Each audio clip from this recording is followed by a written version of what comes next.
সন্তানের অতিরিক্ত রাগ, জেদ এগুলোকে আমরা কিভাবে নিয়ন্ত্রণ করতে পারি। দ্বিতীয় বিষয় হলো সন্তানকে পড়াশোনায় মনোযোগী করতে আমাদের কি করণীয়।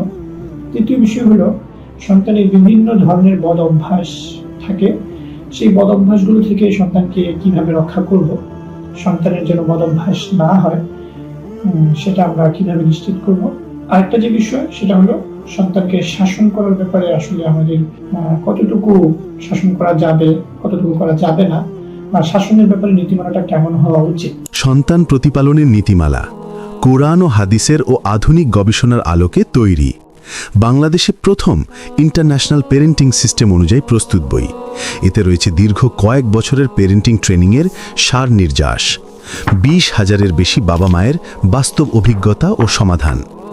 প্রিয় বাবা মা, এই বইটি তৈরি হয়েছে রক্ত, ঘাম ও চোখের পানির মিশ্রণে।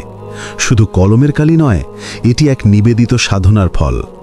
এর উদ্দেশ্য আপনার জ্ঞানের পরিধি বাড়ানো নয়, বরং আপনার জানা বিষয়গুলোকে শেখায় রূপান্তরিত করা।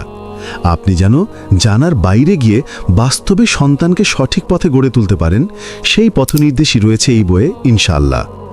এই বই আপনাকে সাহায্য করবে একজন দক্ষ পেরেন্ট হতে এবং আপনার সন্তানকে গড়ে তুলবে একজন আদর্শ মানুষ হিসেবে। সীমিত সময়ের জন্য এখন বাবা মায়েরা অর্ডার করার সুযোগ পাচ্ছেন।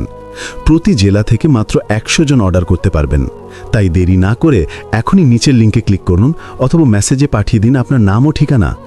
একটি বই হয়তো বদলে দিতে পারে আপনার সন্তান ও পরিবারের পুরো ভবিষ্যৎ। মানব কল্যাণের সযতন পরিচর্যায় মানারা একাডেমি।